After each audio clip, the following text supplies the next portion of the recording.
Hello, हाय, नमस्कार, जय श्री कृष्ण, राधे राधे। कैसे हाल चाल सबके? आशा करता हूँ सब बढ़िया होंगे। तो आज हम मुद्दा लेके आए हैं कि आर्टिकल 370 जो मोदी जी सरकार ने अपने दूसरे टर्म में 5 अगस्त 2019 को आर्टिकल 370 और आर्टिकल 35A को हटाया था, उसके बारे में हम बात करने जा रहे हैं कि आखिर आर्टिकल 370 को कैसे हटाया गया, क्या वहाँ प्रभाव पड़े, अभी क्या सिचुएशन है, उनकी प्रक्रिया क्या थी। प्रक्रिया की बात करें तो जब आर्टिकल 370 हटाया जा रहा था, जब लागू किया जा रहा था, जब स्वतंत्र भारत के बाद, तो आर्टिकल 370 में लिखा गया था कि इसको हटाने की प्रक्रिया क्या होगी। उसकी प्रक्रिया इस प्रकार है कि सबसे पहले जब आर्टिकल 370 को हटाया जाएगा तो वहां की गवर्नमेंट से परमिशन लेंगे और वहां की जो कॉन्स्टिट्यूंट असेंबली है, जो संविधान सभा है, वहां से परमिशन लेके उसके बाद प्रेसिडेंशियल ऑर्डर पास करके ही आर्टिकल 370 या आर्टिकल 35A को हटाया जाएगा।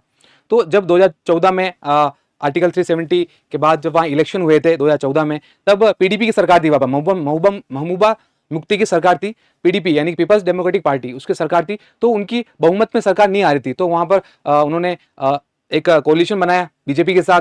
2014 में कोलिशन चला, 2018 में बीजेपी ने कोलिशन तोड़ दिया और कहा जाता है कि 2018 में ही आर्टिकल 370 हटाने की नींव रख दी गई थी। तो जब 2018 में पीडीपी से बीजेपी ने अपना समर्थन हटाया, उसके बाद वहां पर जो सरकार थी अल्पमत में आ गई। अल्पमत में आते ही संवैधानिक प्रावधान क्या कहता है कि जब कोई राज्य में, किसी यूनियन टेरिटरी में सरकार अल्पमत में आती है तो वहां पर प्रेसिडेंट रूल लगता है। लेकिन इसमें पेच ये था कि खुद जो जम्मू कश्मीर का संविधान था उसके आर्टिकल 92 में लिखा है कि अगर कोई सरकार वहां पर अल्पमत में आएगी तो वहां पर प्रेसिडेंट रूल लगाने से 6 महीने से पहले वहां पर एक अस्थिर सरकार चलेगी, और जो उस अस्थिर सरकार को चलाने के लिए केंद्र सरकार को विवश होना पड़ा और वहां पर गवर्नर को नियुक्त करना पड़ा, और वहां पर गवर्नर को नियुक्त हुआ सत्यपाल मलिक। तो उस जो 6 महीने का पीरियड था प्रेसिडेंट रूल लगाने से पहले, उस टेन्योर में, उस 6 महीने में बहुत सारी पार्टियों ने, जैसे पीडीपी ने कांग्रेस के साथ मिलकर या पीडीपी ने अन्य पार्टियों के साथ मिलकर वहां पर कोलिशन गवर्नमेंट बनाने की कोशिश की, लेकिन सत्यपाल मलिक के पास बहुमत नहीं आने के पास के साथ ही वहां पर कोई भी सरकार नहीं बना पाए। उसके बाद जब 20 दिसंबर 2018 की बात आई, जब 6 महीने कंप्लीट हुए, 6 महीने कंप्लीट होते ही 20 दिसंबर 2018 को सत्यपाल मलिक, जो कि जम्मू कश्मीर के उस टाइम के गवर्नर थे, उन्होंने केंद्र को सिफारिश भेजी कि अब हम यहाँ पर प्रेसिडेंट रूल यानी कि राष्ट्रपति शासन लगा सकते हैं। जैसे उन्होंने राष्ट्रपति शासन लगाया, राष्ट्रपति शासन में संवैधानिक प्रावधान क्या कहते हैं, उसमें जो संसद के पास, उस जहां पर राष्ट्रपति शासन लगाया जा रहा है उसके संसद, उसके विधानसभा के सारे पावर संसद के पास, और उसकी गवर्नमेंट के यानी कि एग्जीक्यूटिव का पावर सारी गवर्नर के पास आ जाती है, और गवर्नर को कौन नियुक्त करता है?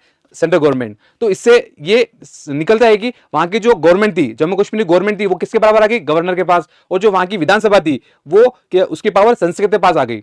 इसी में एक आर्टिकल है अनुच्छेद 367, जिसमें कहा गया है कि प्रेसिडेंट कोई प्रेसिडेंशियल ऑर्डर जारी करके किसी भी संविधान में शब्द को रिप्लेस कर सकता है।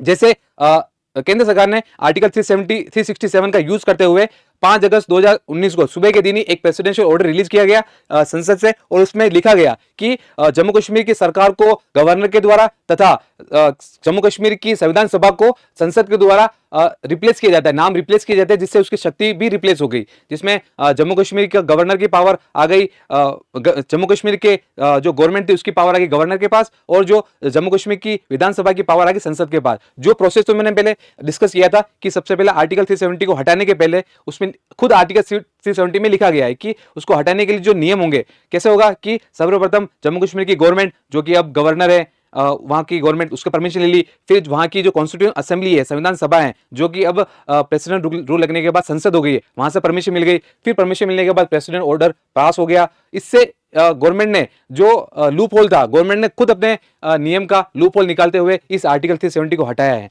तो कैसे गवर्नमेंट ने अपनी गवर्नमेंट मशीनरी का यूज करते हुए नियम के अनुसार ही, नियम के अंदर के लूप होल को निकाला, और वहीं से उन्होंने आर्टिकल 370 को हटाया। अब आर्टिकल 370 होने के बाद अभी भी रियासी में अभी जो वैष्णो देवी यात्रा थी, अमरनाथ यात्रा थी, वहां पर आतंकी हमले हुए। हालांकि आतंकी हमलों में वहां पर कमी हुई है आर्टिकल 370 हटाने के बाद, लेकिन अभी सुप्रीम कोर्ट का जब 11 दिसंबर 2023 को फैसला आया था कि बहुत सारे लोग थे जिन्होंने आर्टिकल 370 को चुनौती दी और सुप्रीम कोर्ट में गए थे, तब उन्होंने सुप्रीम कोर्ट ने कहा था 11 दिसंबर 2023 को कि केंद्र सरकार को ये चुनाव 30 सितंबर 2024 के पहले पहले करवाना होगा। तो अब देखने योग्य ये बात है कि जो केंद्र सरकार है वो जम्मू कश्मीर में 30 सितंबर 2024 के पहले पहले चुनाव करवाती है। चुनाव को फ्री एंड फेयर इलेक्शन कैसे करवाती है, वहां पर नेशनल सिक्योरिटी को कैसे इंतजाम होते हैं, कैसे वहां पर चुनाव निष्पक्ष रूप से, फेयर रूप से सबको चुनाव में भागीदारी का अधिकार, सारे अधिकार वहां पर वहां के जम्मू कश्मीर के नागरिकों को मिलते कि नहीं मिलते, ये देखने योग्य बात है। और आने वाले टाइम में जैसे ये कोई अपडेट आती है हम आपको जरूर बताएंगे। वहां पर टूरिज्म का विकास हुआ है, वहां पर इंफ्रास्ट्रक्चर डेवलपमेंट, ग्रोथ, वहां की इकोनॉमी, वहां के लोगों को अधिकार मिले गए, सारी चीजें वहां पर आर्टिकल 370 हटने के बाद सारे अधिकार जम्मू कश्मीर के थे जो उनको सीधे मिलने लगे हैं। साथ ही जो इंडिया की कंपनी है वहां पर 370 हटने के बाद वहां पर इन्वेस्टमेंट किया, इंफ्रास्ट्रक्चर खड़ा किया, इलेक्ट्रिसिटी में, पावर ग्रिड में, रोड में, इंफ्रास्ट्रक्चर, सारी चीजों में वहां पर इंफ्रास्ट्रक्चर शुरू हुआ, वहां का टूरिज्म स्टार्ट हुआ, वहां की इकोनॉमी में वृद्धि हुई। जो मोदी जी कहते हैं ना, सबका साथ, सबका विकास, सबका विश्वास और सबका प्रयास, यही इस आर्टिकल 370 को हटाने के रूप में देखा गया है। तो आज के लिए इतना रखते हैं। Thank you. और कौन से आप वीडियो देखना चाहते हैं प्लीज कमेंट सेक्शन बताइएगा। तो आज के लिए ये रखते हैं। Thank you. जय हिंद।